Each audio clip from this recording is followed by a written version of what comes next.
Tātad, kas jums liekas taisnīgs vai netaisnīgs Latvijā šobrīd? Taisnīgs, netaisnīgs noteikti par algām sadalījums.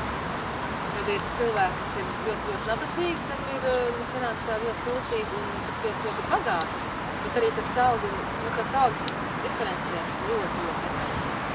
Jo paši ministri un valdībā, kas saņem tūkstošos algu, ar tevi iztiks minimums ir 180, man liekas, tas vispār ir pret pēdējo. Kā jūs domājat, to ir viegli mainīt tā? Noteikti ir mainīt, var, bet tas ir jānāk no valsts naudas. Un cik ilgi tas tā būs, tas ir tauta nospiest uz ceļiem. Tiešām grūti. Tas, man liekas, nav taisnīgi. Viņiem vajadzētu būt lielākām algām, bet, vai arī mums ir paceļt, lai... It kā mums nesen skolā bija tas finanšu ministrs, jā? Viņš stāstīja.